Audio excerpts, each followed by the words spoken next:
give me a minute. I have a couple of windows open, so I want to make sure I'm at the right window. Carol, do you mind making a motion to approve? Oh, sure, certainly.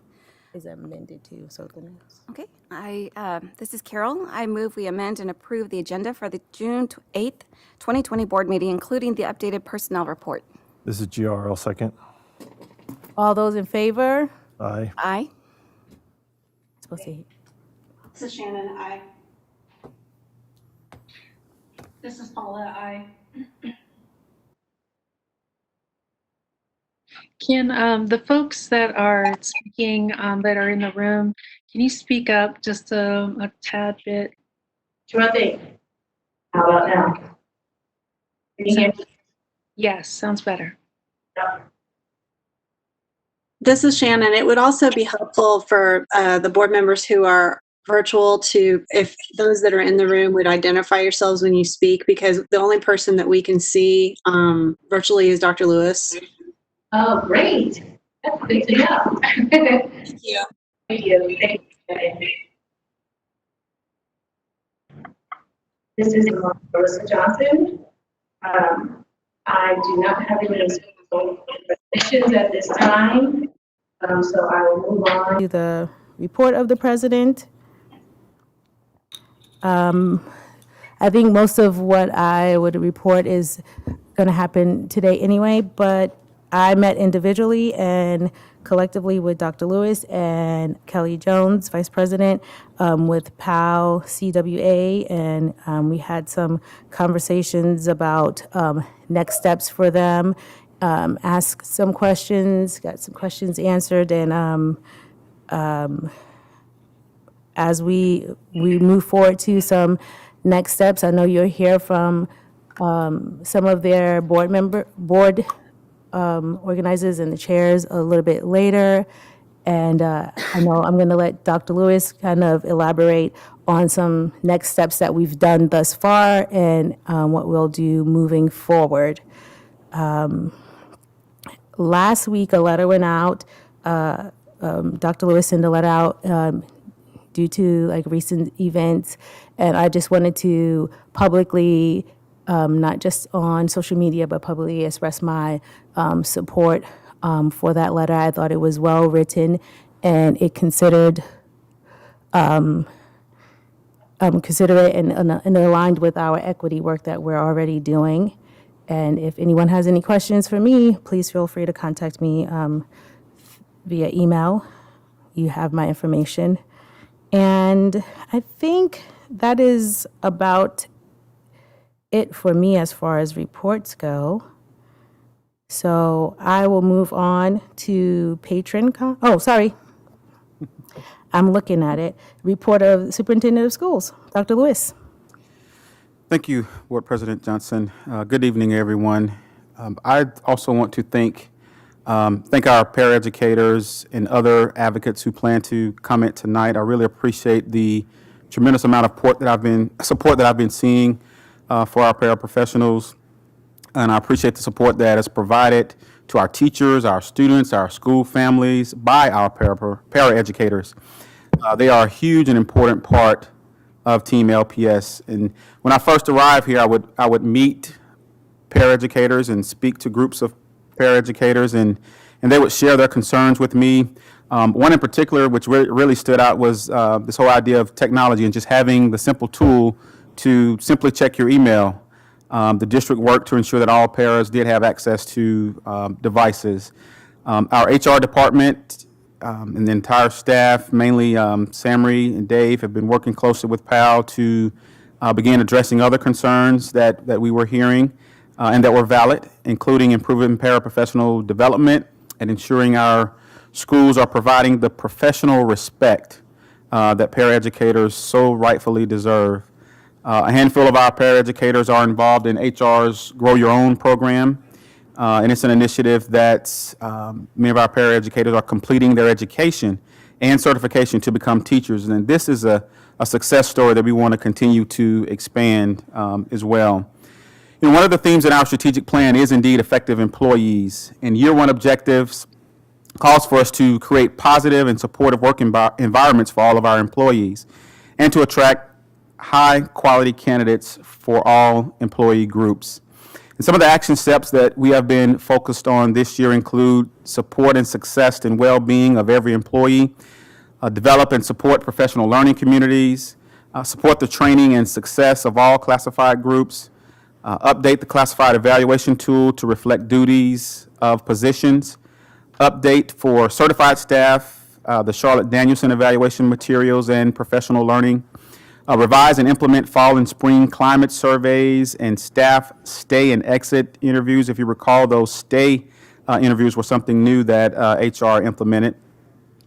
Add a climate and culture focus to each administrative monthly professional development. So every month we meet with our administrators, we add a culture and climate focus.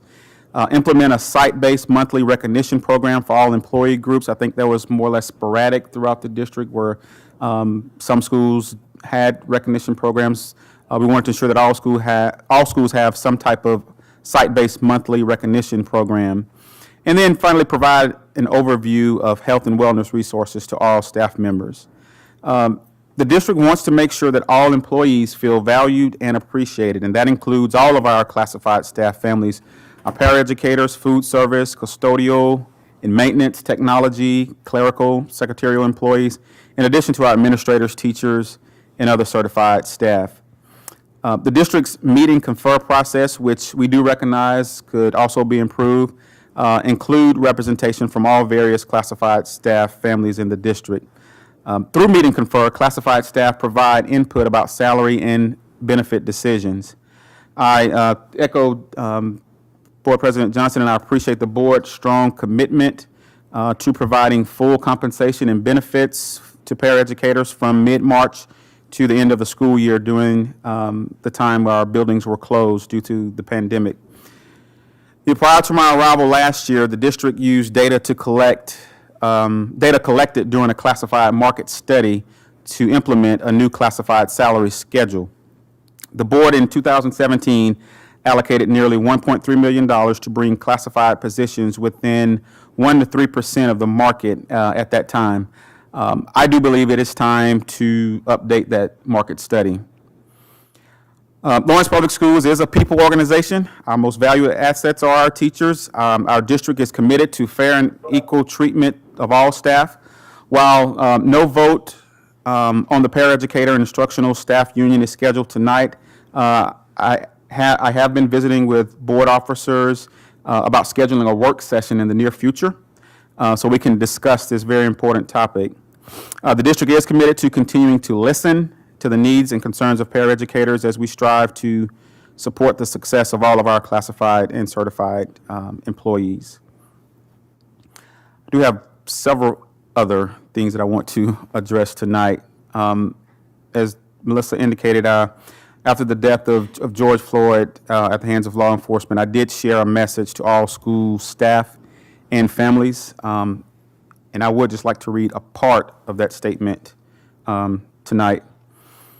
The most recent events during the tragic death of George Floyd and the increasing number of deaths of black men at the hands of law enforcement continue to shed light on the consequences of social injustice and systemic racism that permeate the societal fabric of our nation. As a black man, the father of 2 black boys, and also the superintendent of 405 other black boys, this is personal.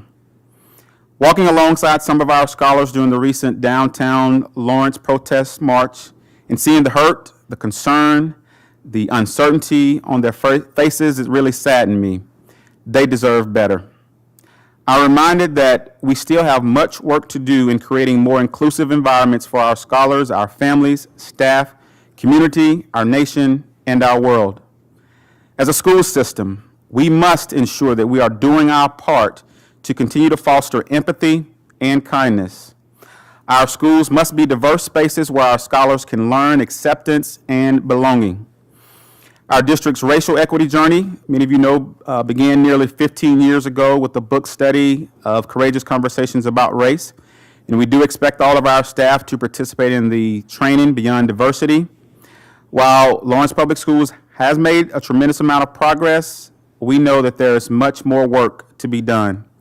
To bring about change and to disrupt systemic racism, and systems of oppression, it is up to each of us to commit to act individually and dedicate ourselves to work together collectively to continue these conversations in our classrooms, in our homes, and in our community.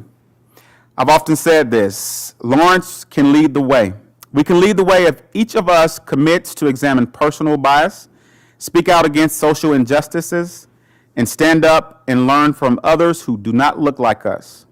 We must continue to eliminate behaviors, policies, practices, and procedures that perpetuate systemic racism. Yes, Black Lives Matter. Our Black scholars, families, and staff matter. We see you, we hear you, and we support you. We will continue to champion all students as one team. And you can read the full statement and find out more information about our district's equity work on our website at usd497.org/equity. And when I sent that email out to school families and staff, I received over 100 replies. People that saw it fit to take time to reply to my email. Over 100 replies to that email, and less than 5 of them, over 100 were positive, and less than 5 of them were not so positive. And that just lets me know that we still have some educating to do. While the district has long committed to its racial equity work, closing opportunity gaps, and supporting the success of all students, we need to constantly reaffirm that commitment and continue to educate ourselves and others. As a matter of fact, our executive leadership team on Thursday discussed providing the introduction to Courageous Conversations and Beyond Diversity training to all of our new teachers and staff in the fall. We also discussed our restorative justice plans, including professional coaching for our student support coordinators. This past weekend, you may have seen, I began to see circulation of a number of social media posts about racial incidents that happened at our schools 6 or 7 years ago.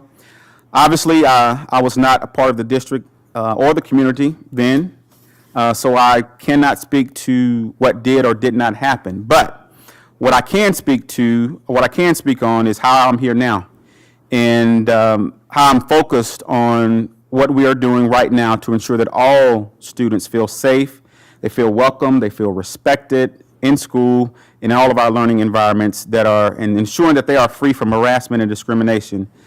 This is what this district is all about. This is our district's commitment, and quite frankly, it's one that I take personally.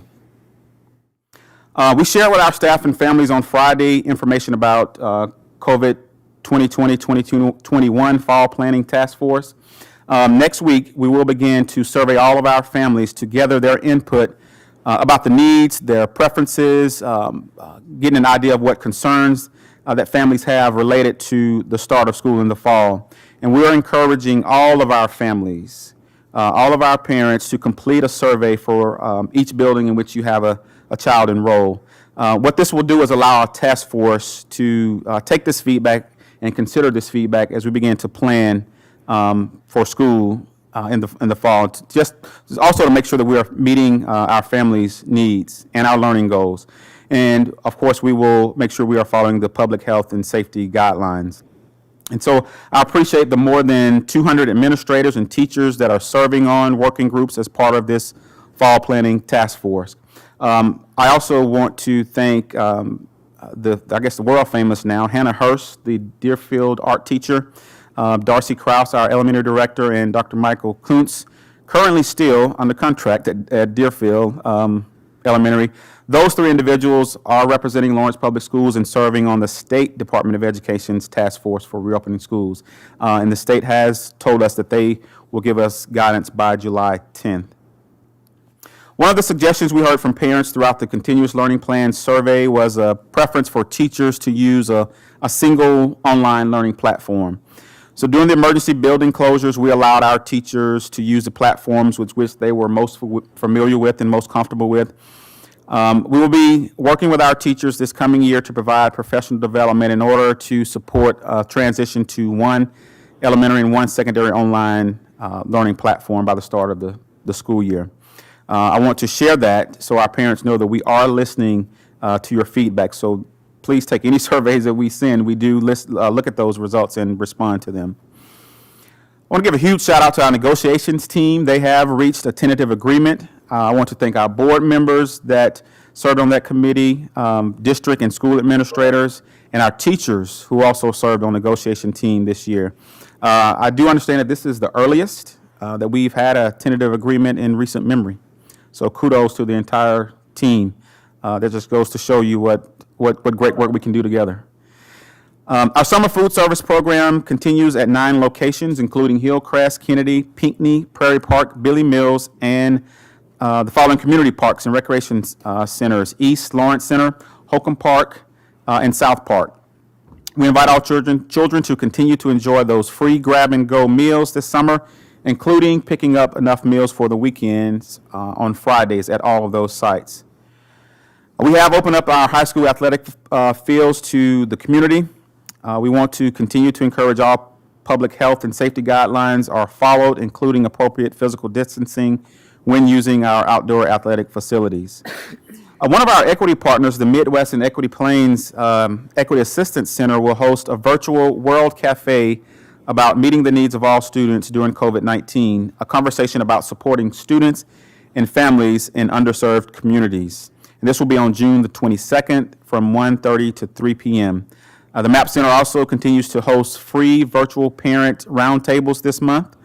I invite interested staff and parents to take advantage of these free opportunities for continued dialogue about these important topics. You can find more information on this and other MAP Center offerings on our website, usd497.org/coronavirus.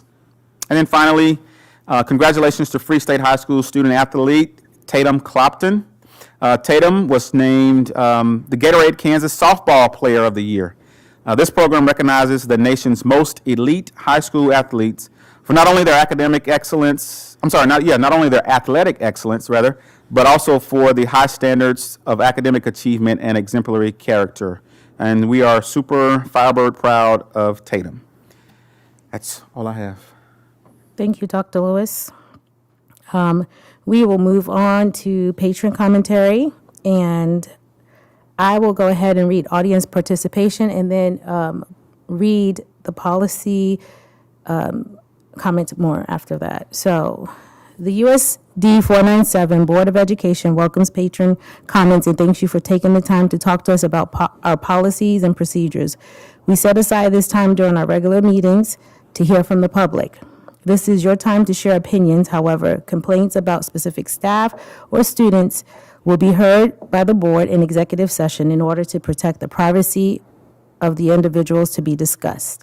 While you are not required to share your contact information, we ask for that information so district staff or the board can follow up with any specific concerns you may have. The board president will invite comments on topics not included on the agenda at the beginning of each meeting. Comments relating to an agenda item are welcome after the board has had the opportunity to discuss the topics. And we'll limit comments to 5 minutes. So we have quite a few comments. Some of them are related to one specific topic, and that is the unionization of PAL, CWA. So I will go ahead and read the comments that are not related to that, but I wanted to also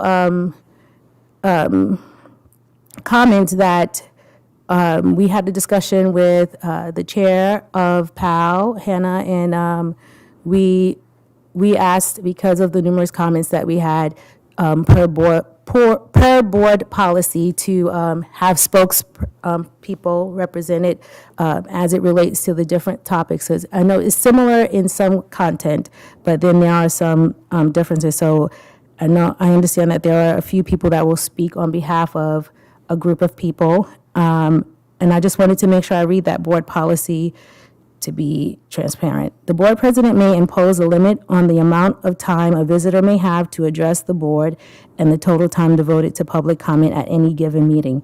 The board president may ask groups with the same special interests to appoint a spokesperson. If it appears that the matter that a visitor wishes the board to consider will consume an amount of time the board feels cannot be spared at said meeting, the board will invite such visitor to return at another regular meeting or at a designated special meeting. That is policy BCBI, B as in Bravo, C as in Charlie, B as in Bravo, I as in Indigo.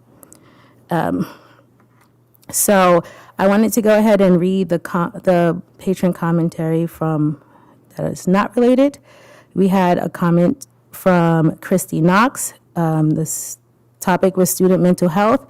It says, "Dear Board, please evaluate tardy and attendance policies related to visiting a counselor or psych during school hours. We have found some, particularly the new guidelines at LHS, right? Okay, make it more difficult to and discourage our students from reaching out for help. Communication between teacher and counselor isn't happening, and if a counselor isn't available, which also needs to be addressed, more mental health support is needed. A student can be late to class without an excuse. This sometimes causes issues between the student and the teachers as well. There has to be a better way to approach this. Thank you." Then I have another comment from Erin Lawrence. I will, just to be transparent with Erin, if you're listening, I will read highlighted information. I will read a specific amount of information due to not to naming individuals that are employees here. I will urge school board members to seriously consider the impact of both one-to-one device usage by middle school students as well as the presence of personal cell phones with students during the day. I would love to see action on this matter, and as stated in the email, connecting with organizations such as START in Kansas City could provide a wealth of education to our students, families, and community. Our middle school students are currently being failed in the lack of adult presence and education as they learn to navigate technology and social media. I think that's any more come in, Elise? Okay. And then, pardon me, once again, I had the chance to review some of the patron commentary, and I wanted to at least acknowledge the individuals who reached out to the board and share the similarities, and then go ahead and add additional. So if you don't feel like your comment was appropriately expressed, please feel free to contact us, and we can have another opportunity at another board meeting. So, and then the individuals that will speak, if you don't mind to go afterwards, that would be great. So I have a couple of letters of support that are similar from Emily Ray, Ruben Markstrom, Mindy Nichols, Liz Crickard, and Abby Huffman, expressing their support for PAL CWA. The comments, the consistency is that paraeducators are compassionate. They put time and effort into our scholars. They advocate for our scholars, and they have a connection that isn't similar to our general ed teachers, and we cannot run schools without them. Lindsay Burke, current president, officially president? President, yes, of LEA, officially now. She made the comment about part of the reason that she entered into education was because her father was a paraeducator for 20 years, and it led her into special education. I apologize. I have, like I said, multiple windows that I have to navigate. As well as Jamar Reese, ISS and assistant basketball coach. So those were similar in nature. So I apologize. I wanted to read a little bit of Free State's high school social worker Audrey Trowbridge. I would like to express my support for PAL CWA and to request the school board please acknowledge and make some measurable commitments to supporting this union. Black Lives Matter organizations are protesting around the country right now to abolish and defund police departments. Seems now we are way past due to putting support behind our district's most vulnerable, undercompensated employees. It is my hope that in the show of solidarity and support for equity and justice, we make this right. Retaining and recruiting classified and certified staff of color is of the utmost importance to me, and when we are lucky enough to get them, we should make it harder for them to want to leave by making sure that they have the resources and the support that give them a work environment that is satisfying. The union should be an easy yes. And I wanted to also share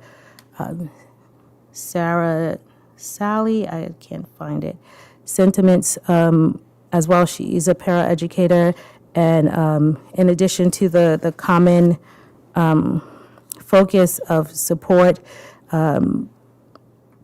mentioned how many of the paraeducators have to work multiple jobs. And I apologize.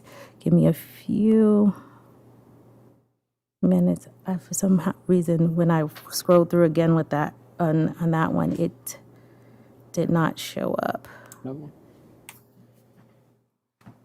Thank you for being patient. Oh, there it is. Sorry. Sarah Sally Birmingham says, I work as a para-therapeutic in the secondary therapeutic classroom with students from both high schools. I was inspired by my coworkers to join the union, and I'm so glad I did, as I feel more connected with other paras in the district. I have been both inspired and disheartened by the stories I've heard about others' experiences. Inspired by hearing about meaningful moments working with and learning from students, and disheartened by hearing about moments of paras feeling unheard, unsupported, dismissed when trying to do what is best for students. I feel very fortunate to work in a classroom where our staff internally has a culture of respect and our voices being heard and advocating for ourselves and our students. That should be the norm across the entire district, in every classroom. It can be a challenging job, and many or most of us have to work additional jobs to get by financially. Recognition of our union will help in many ways. We can work towards things like better training, pay raises, and increased inclusion to help with morale and the retention of para staff. I myself work several jobs and would be happy for that need to be reduced and for working with students to be a more sustainable part of my career. Thank you to everyone for taking the time this evening to listen, speak, and support. School board members, please recognize us. Please vote to opt into PERA, P-E-E-R-A, and recognize our union. We also have, I just wanted to acknowledge the Lawrence Professional Firefighters also wrote a letter of support, sharing the same sentiments. Okay, so Hannah will introduce the others that will speak in behalf of the small sections of groups. Hannah? Hi, everyone. Thank you so much to Dr. Lewis and to the school board for having us here tonight. We're really excited to be able to talk with you about why we want you to vote to recognize our union, PAL CWA, and to opt into the state public sector bargaining law called PERA. So I'm going to introduce folks, and we'll have a variety of folks speaking from a variety of positions across the district about who they are and how they are connected to our union, and why they believe you should vote to recognize our union and opt into PERA. So I am going to call first on Tatiana from our PAL CWA organizing committee. Hello. So I'm Tatiana Younger. I use she, her pronouns. I am a paraeducator, a community organizer, and as Hannah said, I work with the PAL CWA organizing committee. And I started my journey as a para only in August of last year. and it's already been a really life-changing thing for me. I have been touched and grateful by all the experiences I've had in that class. I work in the secondary therapy classroom, and seeing firsthand the impact that paras can have on students, and we're closer with our students than a lot of people would assume and think. And I think that it doesn't come into account how heavy that weight can be that we carry. And so coming together into a community that we can talk about all the things that we need to be supported, and then also come together and educate each other about the things going on in our schools, is a good reason to me that we should have our union recognized. I think that having that community element also works together for us to be able to organize better. We can organize not only as a para-union team, but as educators. I know right now we want to come together and work with Kansas educators for justice for George Floyd and Black Lives Matter in our schools petition, to work on finding concrete ways that we can protect Black and Indigenous and other students of color. And all together, this all just builds up to say that having a community of paras is irreplaceable, and it would mean a lot to all of us if you could find it, if you could be able to recognize us and recognize our union.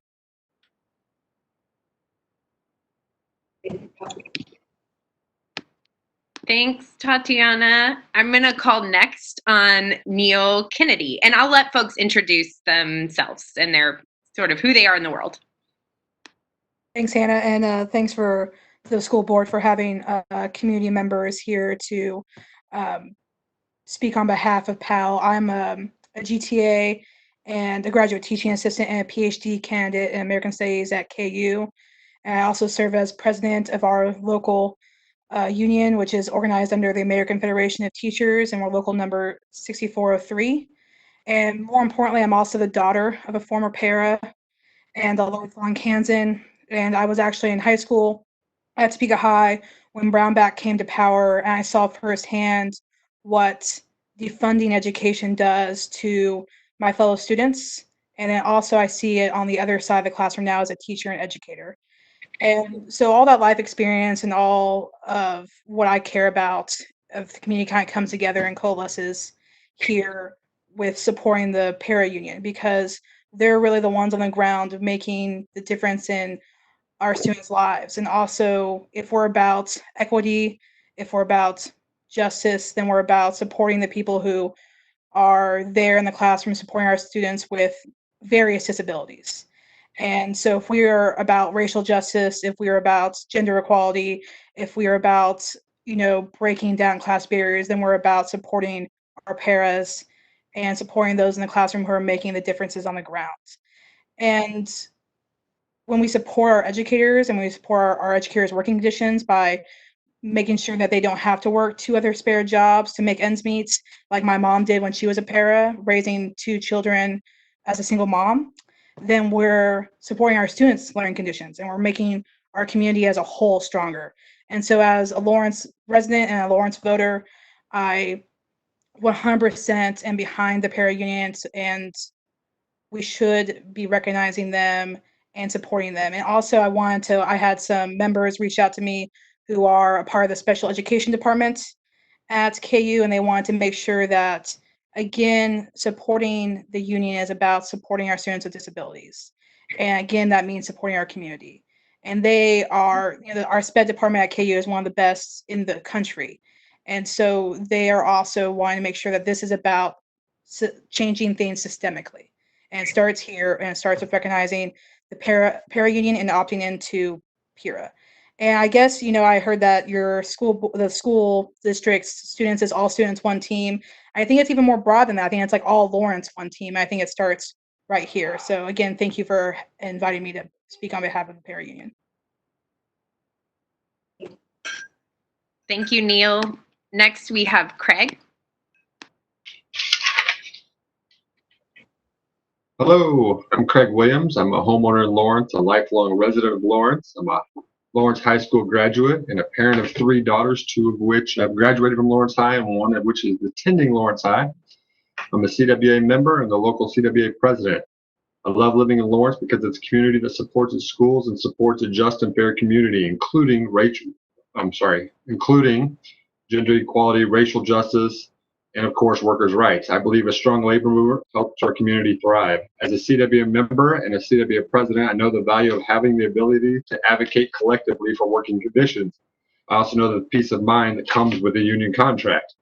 I've seen firsthand over and over how union contracts offer job stability, job protection, and overall peace of mind for union members. I've also seen the value of a union during the COVID-19 outbreak, from negotiating safe working conditions and time off for its members, making sure all members' safety was the highest priority. Many members even made respirators for everyone's safety. I'm proud to be a member of the CWA, and I truly believe that the CWA have its members' best interests set as top priority.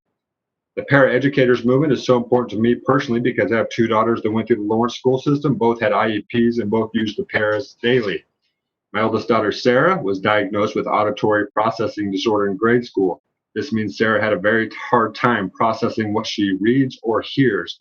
Paras played a vital role in her success throughout her school years. Everything had to be read aloud to her so she could understand. The support she received not only helped her succeed, the support also gave her the confidence that she lacked. Sarah is now 22 years old, in college part-time, married, and a homeowner in Lawrence. We really have the support of all the parents, and have the support all the parents, and thanks for her success. Without their support, Sarah would have been lost in the system, and she required so much help. We are really thankful for the support, my wife and I. I do know that Sarah's self-confidence and drive for success all started because of the paraeducators. I support the paraeducators organizing because that's what's best for them. They deserve a voice and a seat at the bargaining table. They're critical to many families in Lawrence, and their compassion, drive for success, and teaching methods are remarkable. I'm sure that there are thousands of stories just like mine from Lawrence parents. As a Lawrence resident and concerned parent and a voter, I ask that you please vote to opt into PIRA and recognize the para union. As a local CWA president, I would like a commitment from the board to vote on this matter by June the 22nd. Thank you. Thank you, Craig. Now we're going to go to Anasuya.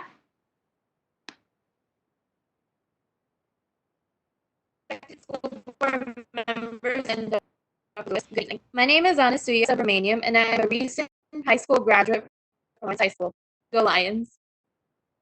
Many people do not know that I am on the autism spectrum and that I receive special education services throughout my elementary school years. I've benefited socially and academically because of the support, guidance, love, and dedication of my wonderful para-educators and, of course, my special education teachers. This is why my mom chose to become a para-educator in our school district. And she and all the other para-educators worked really hard to ensure that all the students at USD 497 are included in the district's vision of all students, one team. I would like you all to please vote to recognize the PAL CWA Union. Thank you. Thank you, Anasuya. Now we are going to go to Mimi. Hi, my name is Mimi Horn, and I'm a union member. I've been there for the last 3 years, and I'm also a legal guardian of a special needs student, and I like to express my support, and I know what having a union and community support means to me. See, I drive a school bus, so I come in contact with teachers and those parents directly, along with the student and their care while they're being transported. So being in the union means that, we have the ability to advocate collectively for our working conditions, as William mentioned, and to make sure that all our students have the support that they need, especially our special education services, who rely on paras and instructional staff support. So I say, who adapt to a variety of working conditions and situations, and who work hard every day to make our community safe. Remember, paras' working conditions are our students' learning conditions. So please vote to opt into PIRA and recognize our paras union. All students, one team, together, united, will never be defeated. Thank you, Mimi. Love a chant, y'all. Okay, and now we have Andrew to close us out. Thank you, Hannah, and wow, every single person that spoke into the meeting tonight. everybody that has sent in messages, patron commentary, public commentary, everybody that's spreading the message and building momentum around this specific topic and how this specific topic is connected to so many more topics in justice. I am Andrew Nussbaum. My pronouns are he, him. I support the PAL-CWA as a brother. I support it as a colleague to hundreds of paras. I support it as a social justice educator who understands critical pedagogy, a special education teacher who knows that my work is only possible alongside our paras' work, a community member that understands this is about racial, economic, gender, and disability justice.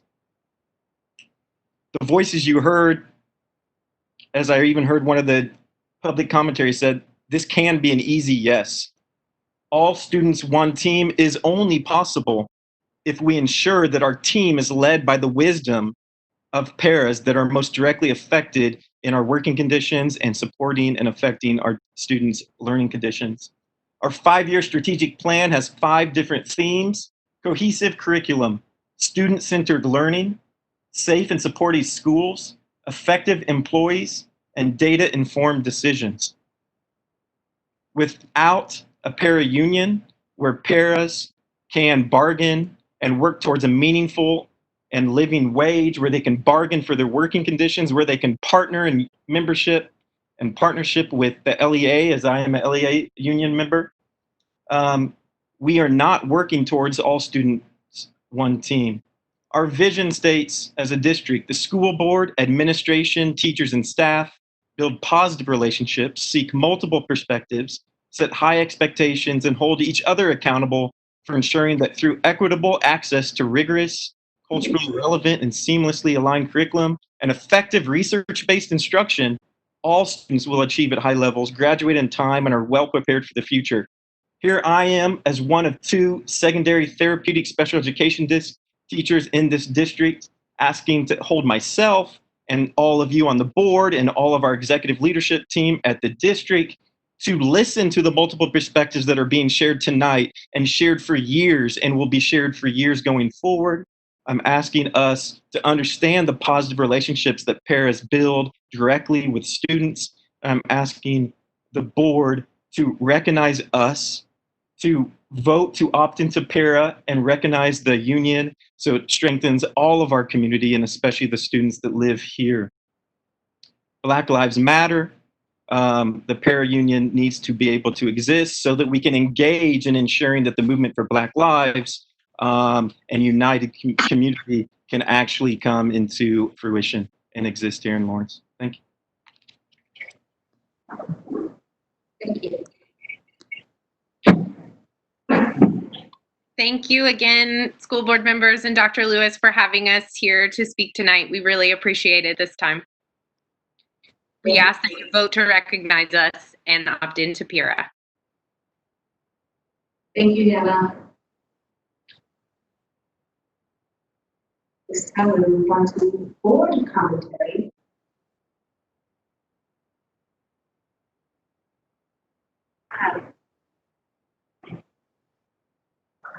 Hi, this is Carol Cady Blackwood, and I would like to thank everyone for taking the time to make the time to advocate to improve our community. Thank you, everyone from PAL.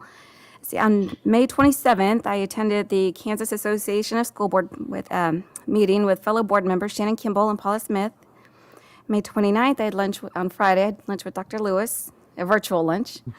And May 20th, that very same day, I attended a Zoom meeting with the Centers for Disease Control for Institutes of Higher Education, offering considerations for ways in which institutes of higher education can help protect students and employees and slow the spread of COVID-19.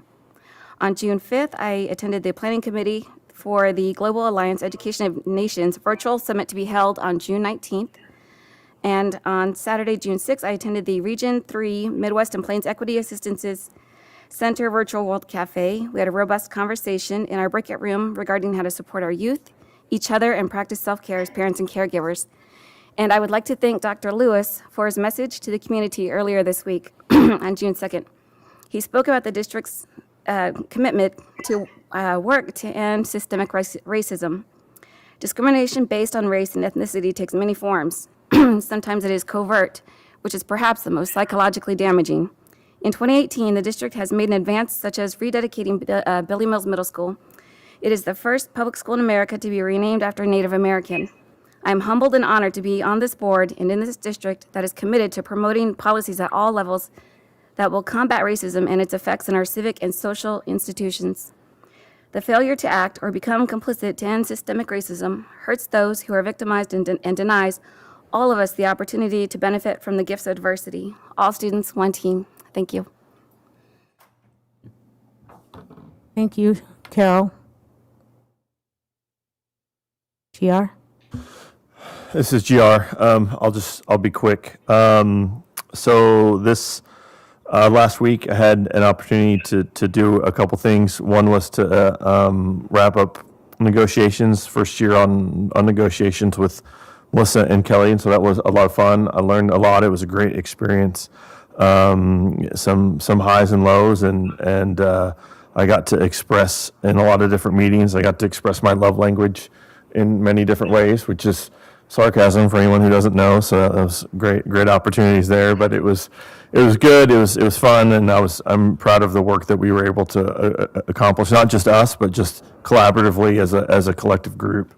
Got to go to a facilities committee meeting with Shannon and hear on the updates, mainly on the construction projects, which all seem to be going well and be on track, and things are looking up there.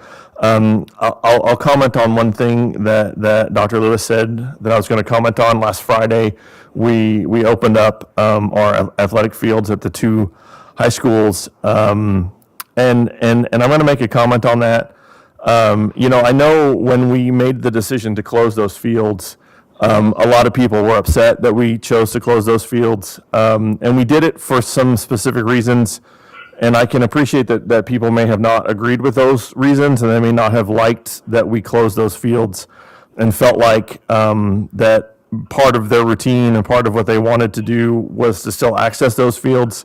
And I get that, and I understand, because everybody had to adjust and make some choices. But at that meeting, I will have to freely admit here in public that I was fairly disappointed to find out that over the course of the time that those fields were closed, that we lost at least 4 locks to people showing up with bolt cutters to cut them, to open up the gates to get into those fields. And I will have to say that the Lawrence that I know is better than that. And so I get it. I get that you're frustrated, and I get that you wanted access to those fields, but that really disappointed me when I heard that information. I'd like to thank Dr. Lewis for his statement as well. When I read it and when I was reading through it, and especially when he reread the part tonight, it reminded me and just re-emphasized how proud I am of the board that we serve on. And the fact that we collectively as a board, to the best of our ability, represent the students of this district and the diversity that we have across the board. And I think we have a unique opportunity, as he said, to listen to voices that aren't our own and to learn from each other. And I certainly have an opportunity and have learned from each of you in more ways than one. I have a question for you, Dr. Lewis. When you were talking about the fall task force and you were going to send out surveys to family, I know you have some staff working on that, but the staff that aren't involved, are you going to do a collective survey to staff too with the same questions about if they have concerns or anything that you're sending to families? We haven't talked about a survey for staff yet. We have just really looked at, we're just trying to gauge what our parents are thinking right now in terms of, what do they want to send their kids back, and what are some things we need to have in place to make them feel comfortable. Okay. And then obviously, the people that's on the task force are a good representation of all of our staff. Okay. In the district. But if there's a need for us to do another survey, we will. Okay. And then lastly, I would like to thank all the people with the support of PAL, the email that we got, the people who spoke tonight. And then if you're going to address this later, I'm perfectly fine with you doing it later. You don't have to do it now. But if you could, because I may have missed it. But It means me, the president. What? No, you said you. I wanted to. Sorry, so they know. Melissa, sorry. I'm looking and pointing at Melissa, which I do all the time when I'm on the phone. I'll point at my screen and like, see this? Melissa, I would like kind of an outline of what the timeline is. Yes. And so if you're going to go, if Melissa is going to go over that, you don't have to do it right now, but I would like that before we leave here tonight. Sure thing. That's it. That's all I had. I mean, I can address that. We spoke as board officers as well, and we spoke with Hannah and them. And I don't know on the Facebook page. I wanted to make sure we reiterated that. We had conversations individually, and is my understanding that members of PAL CWA also met virtually with some other board members, but we have to come together as a collective, like as an entire board, and with their board or their organizers in a work session. So I know an individual said they wanted to vote by June 22nd. That can't happen. We plan to have a work session in July and have that discussion so that we can ask questions collectively, and it's open for the public to hear and be transparent, because we can go around individually and say, yes, we support this, or we have further questions, but to be transparent and open, that's what needs to happen, and then we can decide the following board meeting or something like that, what the vote will look like. And I mean, because there are other aspects to the request too. It may not be necessarily no, but it may be some things that are in there that we may have to modify, or as we have that discussion. So it's not going to happen this month, but we will be having a work session in July. We'll try to collaborate with everyone's schedule. I'll just add to why it's not happening on June 22nd. It's just a timing thing. We just need time to schedule the meeting. It's not for any other reason than we need to get our ducks in a row. And because negotiations has just occurred, and a few other issues will take up our June 22nd meeting. So we meet every 2 weeks. I mean, for the community to know this, we meet every 2 weeks. We have July 4th that happens, and then it'll be the July meeting-ish, we suspect, but we're all committed to having the conversation and making sure that all the questions we have get answered, and that we do this in a way that supports everybody. Yes. Thank you. Any other board members? Hi, this is Paula. I just wanted to make sure that I heard Melissa and Kelly that we will be having the discussion for the PAL unionization next month. Is that right? Yes, that's correct. Okay, good. I appreciate that. I will give a brief update on what I've been up to. So I attended or sat in on a negotiations meeting on the 27th, and I attended the policy committee on the June 1st, and I also attended the Equity Coalition here in Douglas County. So they were looking to start a COVID, there's a COVID-19 recovery coordination team. So with that Equity Coalition, Jasmine Moore was requesting people to serve on that equity team. So that will kind of have a lens across all of those areas on the recovery coordination team model that they put together. And that's all that I have. Thanks. Thank you, Paula. Hi, Melissa. This is Shannon. I just have a couple of things I wanted to share. At the end of May, KASB held their last weekly board leadership forum. We had a review of best practices for public comment during virtual board meetings. So it was very relevant for our meeting tonight. And then we also heard an update on legislative actions from the KASB advocacy staff. Although the legislature did pass an education bill on sine die, the governor vetoed it, and that bill did not reappear during the veto session. So there wasn't any additional legislation that was passed related to public schools at the last minute. So that was good news. one of my duties as KASB president is that I participate in monthly calls with staff from the National School Board Association and state presidents from all over the country to listen in on news from that organization. NSBA just recently hired a new executive director. She began her duties on July 1st. June 1st, I'm sorry. Her name is Ana Chavez. I have heard her speak a little bit now about her work beginning at NSBA, and I'm very excited about her leadership and what she brings to that organization. They also gave us an update from their legal staff on some new Title IX regulations that have come out, and I think I mentioned this at our last board meeting, that relate to investigations of sexual assault and harassment allegations, particularly in the K-12 and post-secondary context. So we have committed as a policy committee to review that new guidance at an upcoming meeting. We've had a couple of other things on our agenda, as Paula mentioned. We had a meeting last Monday and spent a good bit of time talking about our current guidance and policy in the district on school site councils. And so we may be looking at bringing some recommendations to the board around guidance, sample bylaws, and possibly some changes to that policy upcoming. So we're working on that first before we dig into the Title IX issues, which there's a great deal. I think David said the regulations themselves are like 1,200 pages long, so we have our work cut out for us. I also wanted to share that I have I'm excited to be participating as a board member on one of the working groups for KSDE on the guidance that Dr. Lewis mentioned. I'm excited that we have staff representing our district that's been doing that work as well.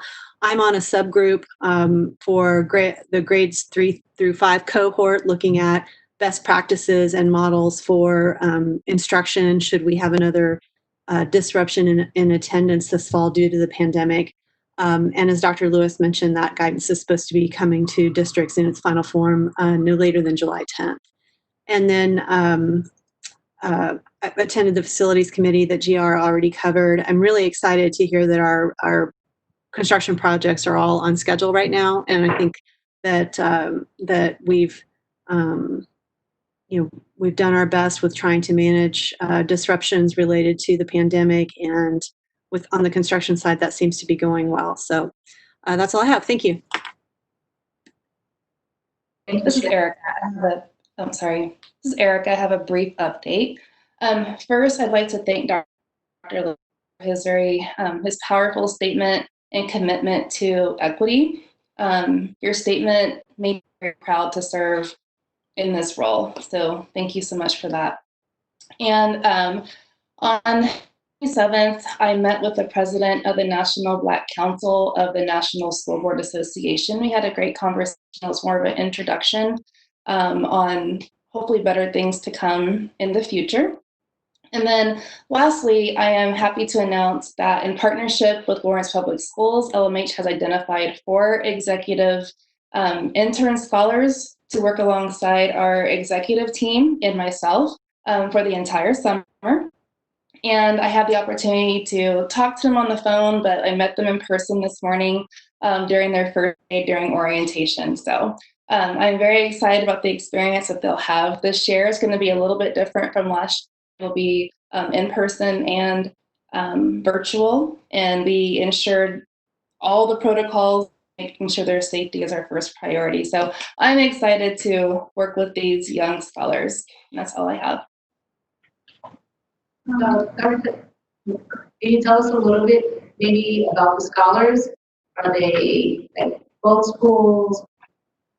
Yep, I'll tell you a little bit. We're getting ready to do a public announcement, pictures, and the whole thing. So, so yeah, they represent both schools, and they are so excited. They're so cute sitting in orientation this morning. So they're really excited to get started. And our executive mentors are excited as well, and hopefully they'll be able to come and present to the board just a little small conversation like last year next month if time allows. Thank you. I'm excited.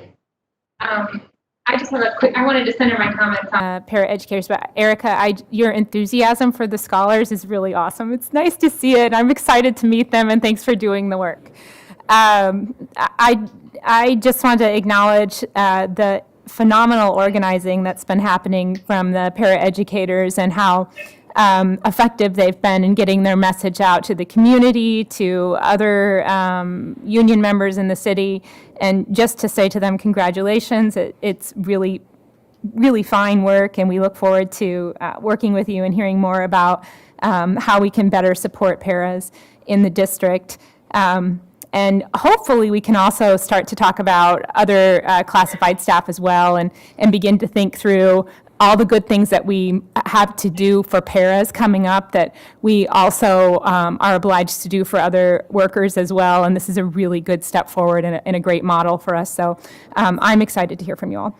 So thank you again for your organizing, and that's it. Thank you. We will. I actually do have one additional item I'd just like to suggest maybe at some point to bring up is the Native American Student Service Advisory Council. I know they're not recognized as a site council due to the building name, but I would like to bring that up at some point, have that discussion around that being included in with Parents of Colors or the Equity Advisory Committee. Paula, can I ask a qualified question? Are you hoping to see them, would you like that to be a board? There are two different things I heard there, so I just want to make sure I understand what you're talking about.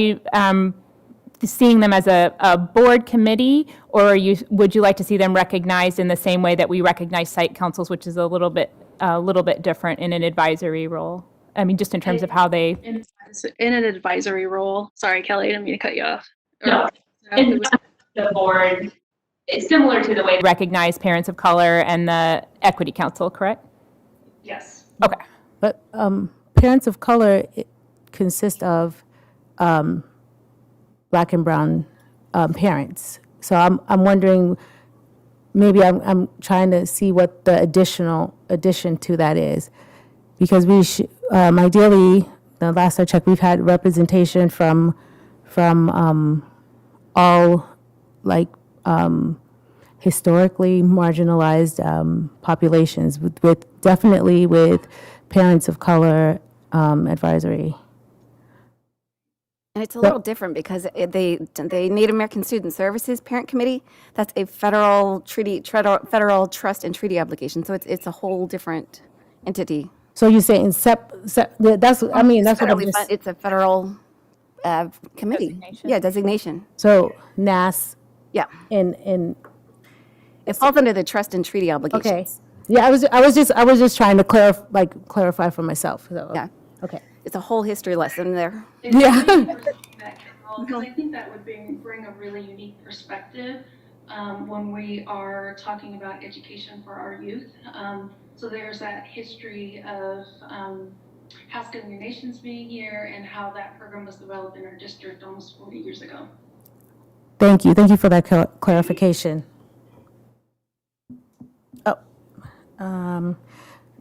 We will move to consent agenda. Did someone say? Did I miss any comments? Okay. Consent agenda items are those that are considered routine and are adopted by one motion unless any board member or the superintendent requests that an item be removed. The item or items removed are voted on separately. This is GR. I move the Board of Education adopt the items listed on the consent agenda. This is Shannon, I second. Jones, Yes. Kadu Blackwood, Yes. Hill, Yes. Gordon Ross, Yes. Kimball, Yes. Smith, Yes. Johnson. Yes. Motion passes 7-0.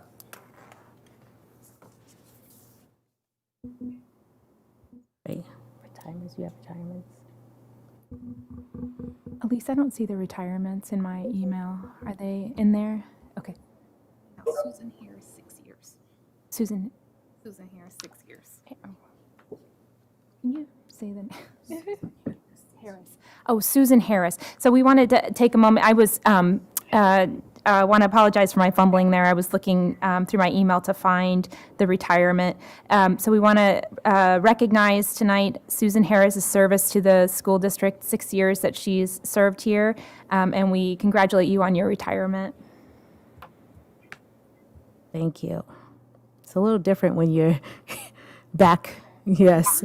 Okay, at this time, we will have a report from Student Services. We'll have an update with Kevin Harrell, Executive Director of Student Services, and Jose Cornejo, Mental Health Facilitator. Got that.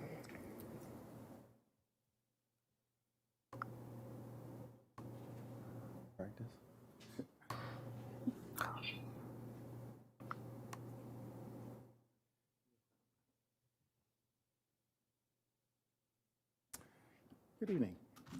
It's nice to see people. I've been to so many virtual meetings that to actually see live people here. It's kind of frightening, actually. But good to see you.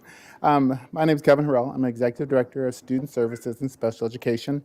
And you'll also be hearing from Jose Cornejo, our District Mental Health Facilitator. Tonight, we're going to give you an update on student services, specifically related to student social emotional learning, behavioral and mental health services and support that we provide to our students and our staff. In light of the events that are going on in our nation right now, I think it's more evident that we really need to focus on making sure we're meeting our students' needs, making them feel safe, and along with that, making sure that we are teaching them the skills that they need to navigate what they're experiencing and making relationships and just to deal with things. And with that, I want to make sure I say that we often talk about the interventions when students go into crisis and the things that we put in place to support them. But it's also important to note that through our CI3T, we talk about academics in the 3 tiers. It's also social and emotional behavioral things that we also have tier 1, because that prevention and making sure students have those skills are a priority. And so as we move forward, we don't talk about that as much, but it's important. And so about 60 years ago, the school board made a commitment to student mental health and behavioral health by creating a position, a mental health facilitator for the district out of general ed. Typically, special ed is where a lot of these things happen, but our district made that commitment, and we have a mental health facilitator for our district. Now, I can tell you when I go to special education meetings with other directors in our region, they're all jealous because Lawrence, it's a pride of ours, and everyone knows it's a need, but it just hasn't happened everywhere. So I expect you'll see that more often. And so as we, tonight we're going to talk about things that have happened. Typically we'll bring information that, okay, this is what happened during the school year. But with COVID-19, everything was kind of interrupted. So we're going to talk about, or Jose is going to share with you some of the things that's happened, some of the impact, what we've done, and what we're going to do as we move forward. It's also to note that when we talk about student mental health and student behavioral supports, it's not a Lawrence Public School thing, it really is a community thing. And as we work with our community, and Jose will share with you some of the organizations that we work with, our community really reaches out to work with us to support students, knowing that this is where students are, but when they leave us, when they're home in the evening, in the summers and breaks, they still need those supports. And we have a really close relationship with our community. So with that, I'm going to let Jose. It what?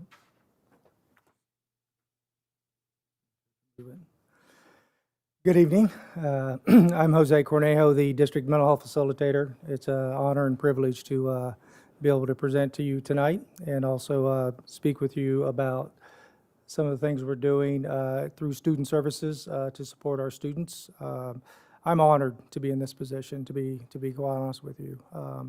I've had an opportunity, like Kevin said, to be in front of a lot of webinars and meeting with our counselors and social workers, meeting with our elementary counselors pretty regularly. And the effort and the amount of energy that they have put into making sure that the needs of our students in Lawrence Public Schools are being met. they went above and beyond what we would expect of anybody. And they, all of our mental health professionals in our district, if they were here today, I would ask that we stand and applaud them for the efforts that they have put out to support our students and families. I read recently McDonald's put out their publication on how they were going to reopen their stores. And the first line in their manual, I forget how many pages it was we have one opportunity to get this right. And that stuck with me as the mental health facilitator for our district. And going into this presentation, I want us to think about how are we going to get this right so that we make sure that our students, our staff, and our parents receive the necessary supports as we move forward, whether it's back in our brick and mortar buildings or whether it's a combination of brick and mortar or virtual or whether it's all virtual. What are we going to do to provide those supports and resources to our students, staff, and families as we move forward? But some of the highlights that we can build off of is the ICANN fund to start with. The fund that's managed through the Lawrence School Foundation. We supported 120 families with grocery store gift cards.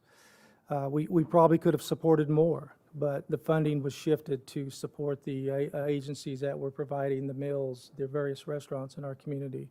It was a tough decision, but to support 120 families with $50 gift cards or $100 gift cards, depending on the size of the family, speaks volumes to what we are capable of doing as a school district. We purchased over $1,200 in bus passes to help students get to and from school. And then when the pandemic struck, then I'm assuming they used those bus passes to maybe navigate getting to the various agencies in our community that provided the resources that they needed to navigate the pandemic.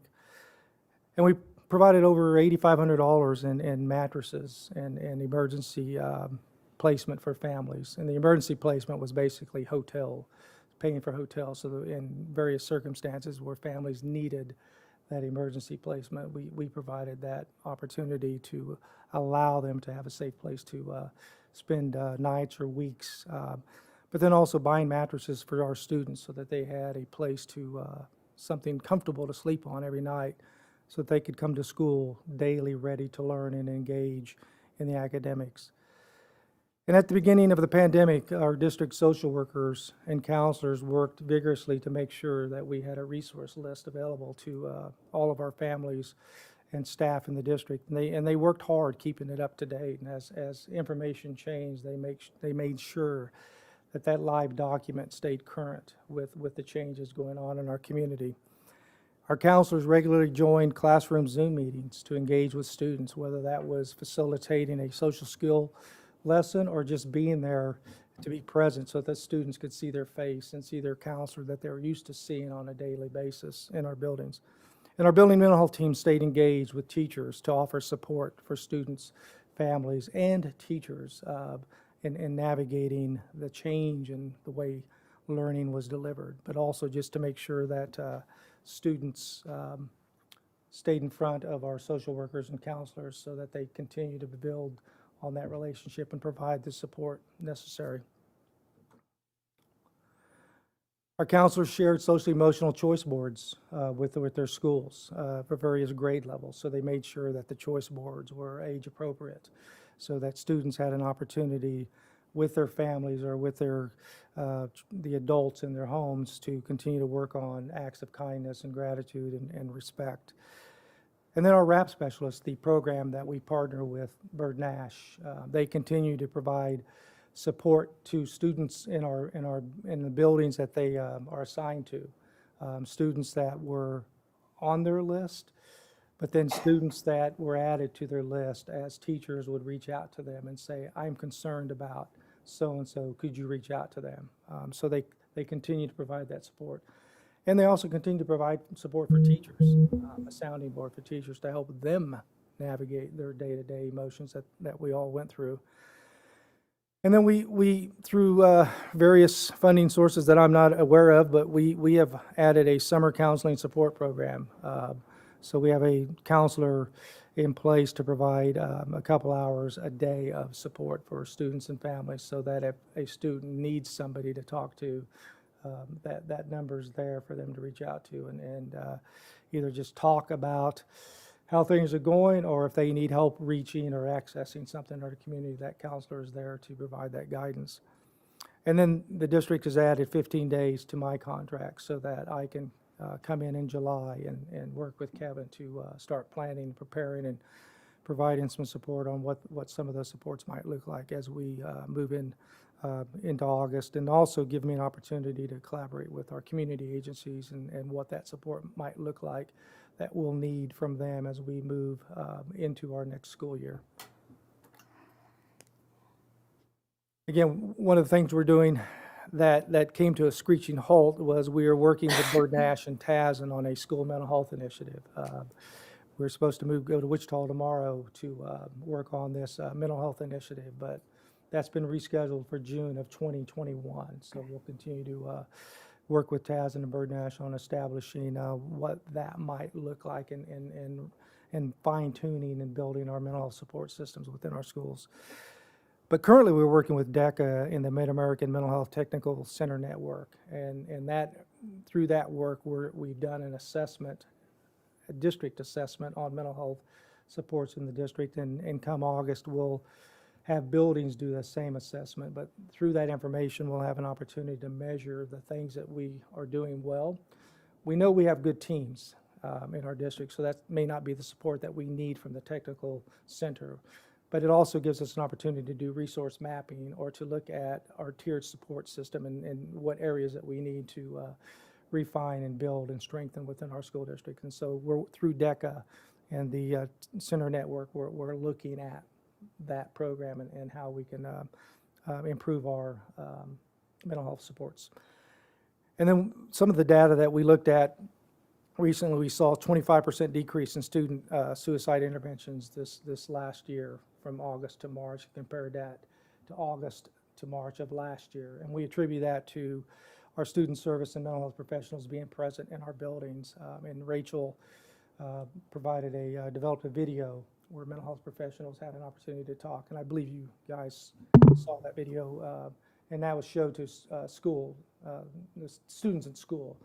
And I know Free State and Lawrence High, they played it over lunch periods in their commons area, so it was on the TV screens. And then our counselors and social workers and school psychologists continually making themselves present in classes by doing various presentations on anxiety, stress management, suicide prevention, and just making themselves present so that kids know who to go to when they or have concerns about peers or if they're in a crisis. But we know we have work to do. We want to continue to build the Tier 1 process so that kids don't cycle into that crisis where we have to do those suicide interventions. But the good thing is we know that kids know where those resources are in our buildings, but we still want to continue to build on that.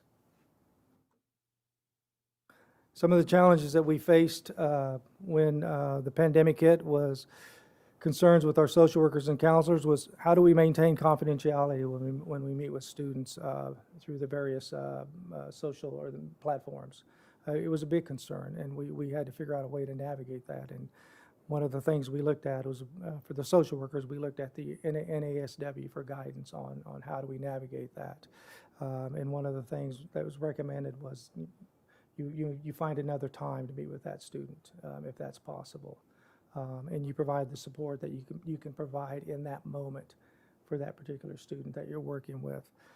And then the other thing that came up was defining the role of our social workers and counselors early on in the online learning process. How could we have used them in a way that maybe met some of the social emotional needs of not only the students, but our staff? And then also along the same line is utilizing the professional skills our social workers and counselors bring to our district to support the social emotional and the mental health needs of our students and staff. We have a lot of talented social workers and counselors in our school district, and how do we utilize those strengths as we move forward? And then everybody, just the concern for our students' safety and emotional well-being as we navigate into the summer break. And then meeting the basic needs of families was a major concern of our social workers, counselors, school psychologists, and RAP specialists, as well as our teachers, and as well as our board, as well as our district administration. And then a big concern is being consistent in the use of our social skill curriculum resources in the district. At the elementary school, we have the positive action social skill curriculum. At the secondary level, we have the Connect with Kids social skill curriculum. All the evidence suggests that a solid social skill curriculum not only closes the academic gap, but also gives you a return on your investment. And it's something that allows kids to learn how to navigate their buildings in a productive way. And then an effective implementation of our trauma-informed care approach here in the district. So next steps, using the district task force to identify the social, emotional, behavioral, and mental wellness supports that students will need when we resume in August. Making sure that a diverse group of district mental health professionals and possibly our RAP specialists are on the task force, so that we're utilizing their strength as we talk about designing the social emotional learning skills for our students and staff. And then providing meaningful and relevant professional development to prepare our district staff for the return of our students. Things like relationship building, grief, trauma-informed care, managing stress and anxiety. Things that we know students and staff are going to bring back with them when they come back to school, but providing that space for them so that they can process the impact the pandemic had on them. And then continuing to collaborate with Bird Nash in ways in which we can support our students during and after school. Bird Nash has been a great partner with us during the pandemic. I've had an opportunity to stay in touch with Judy Rodman, the Director of Child and Family Care, and Carla DeHart, the supervisor of the RAP program, and making sure that we are staying in tune. Have they seen an increase in the crisis center at Bird Nash, so that we could be aware, and would it be possible for them to share students' names with us so that the counselor or the social worker at that school could reach out to that student as well. And so those are the communications we had with Bird Nash throughout the process of being closed this spring. And the other thing I think we could take advantage of is collaborating with the Boys and Girls Club to interview or to talk to students who are enrolled in the summer program and learn from them how did the stay-at-home rule impact you, and what type of supports are you going to need when you come back to school in August or September or whenever that might be, so that we can use that information to prepare the supports for our students when they come back to school.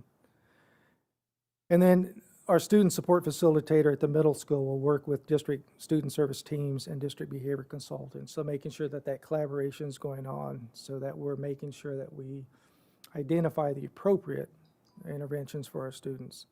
And then I think the big thing is to expect the unexpected, and to be gracious, and to be kind, and to be understanding that we need to meet each individual where they are, and then work from there in addressing how we can support them so that they can be not only successful, but feel safe and comfortable when they come back to school in August.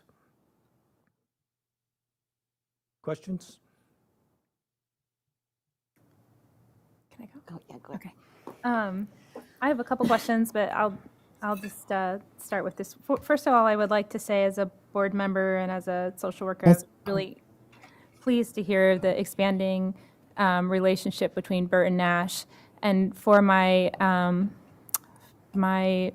colleagues on the board, can you talk a little bit about the difference between a RAP social worker versus a social worker from Child and Family Services at Burt and Nash, and how it becomes important that we both have RAP and have a relationship with the folks that serve students on their caseload? If you could talk about that a little bit. The RAP program was developed, I guess, in 98, right? 1998. And so they are, for the most part, they are social workers, or they have some type of counseling degree, and they work directly in our buildings. So they have direct access to our students. Most of them are housed in our student service center, so they share offices with the counselors and the social workers. And if through our mental health teams we find students that need some additional social emotional support, we can refer them to the RAP program. And the RAP specialist will reach out not only to the student but to the family members and introduce themselves and explain the type of services that they provide. And then they oftentimes set up an appointment with the student where the student can regularly check in with them, or it could be as needed. It just kind of depends on what the student need is. We also use them where they serve on our mental health teams, and we utilize their expertise that they bring to the table, the mental health center side perspective. And then they also, if the students that they work with happen to also be using Bird Nash services, they can serve as that liaison between Bird Nash and the school district to help support the student at school, but also help the school understand the type of services that the student might be receiving, and also keep us attuned to, is the student keeping their appointments regularly? Are they receiving medications? If so, what type of medications? Obviously, all this information is kept confidential, and it's only used to look at the supports and interventions that may be necessary for the student. And then they also provide support for our teachers. Teachers can go and talk to them one-on-one if they're having challenges personally, or if they're having some challenges with students on how to develop a working relationship with that particular student. So it's a wonderful working relationship. How they differentiate between a therapist at Bird Nash, the therapist at Bird Nash may see the client for 60 minutes, and then that session is more confidential and we wouldn't necessarily have access to that information. But if the RAP workers work with students within our buildings, we usually have access to a generalized idea of what they're working on with that particular student, and how do we support that goal that they're working on with the students on their caseload.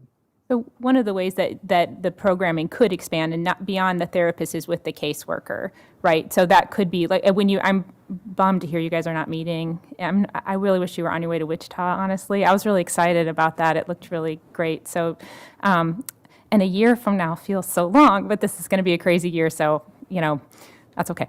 But one of the things that I think you have done in this role is built a bridge between Burton Nash and the district that allows for things like sharing information in a world where confidentiality is so important, and that we each have different priorities based on our various designations. So there's the therapist piece, but one of the things that I think will emerge in the next year or so, particularly with some new leadership at Burton Nash, is the opportunity to expand collaborating more directly with the case managers with a child who has a case manager, which is different than a therapist. Right. So that I'm excited to see that, and I really appreciate that you both have been, I know, meeting with Burton Nash and working toward looking at how might that look for the students who have more intensive needs. So thank you for doing that.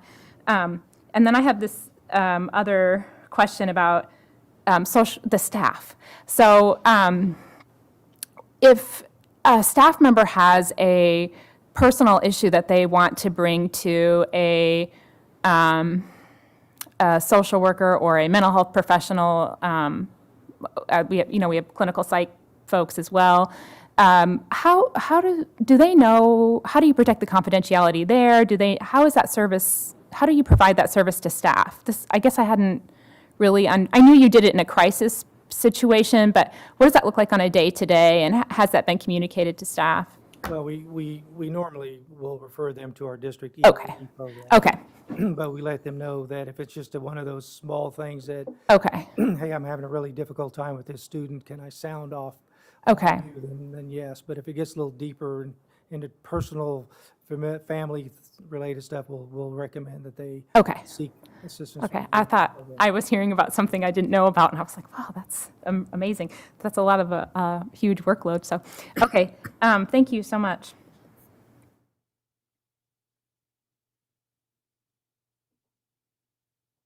Thank you.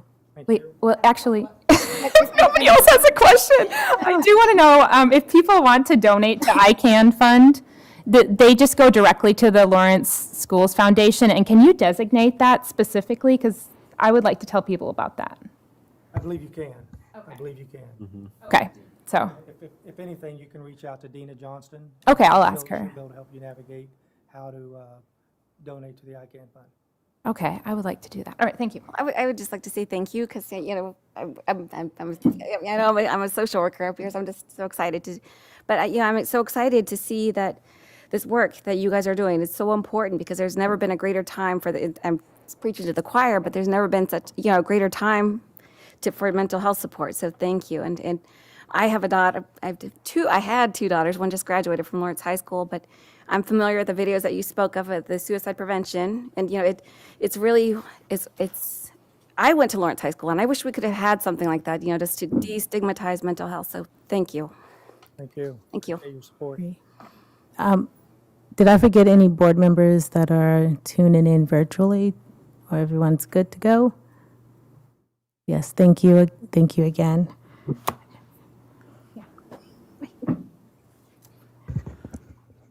Thank you, Yeah. Jose and Kevin. We're appreciative of those 15 additional days too to provide that Yeah. support. Yes, definitely. You said it with a smile, so I was like, I guess he's ready to go. Okay. Yeah. Yeah. Thank you, thank you.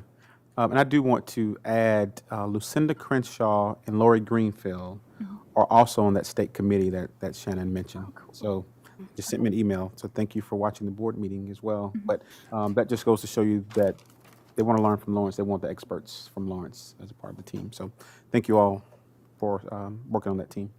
Nice. Great. At this time, we are going to move to executive session. I'll just read it. I move to recess to executive session for the purpose of discussing personnel matters of non-elected personnel in order to protect the privacy interests of the individuals to be discussed with Dr. Lewis invited to be present and with the board to return to open session at 8:00. Well, do you need 5 minutes? Because we also have to get on. So with the board to return, let's say 8:00, yeah, that'll be great. 8:06. Second. All those in favor? Aye. Aye. Thank you again.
Yes, may we have a motion to adjourn?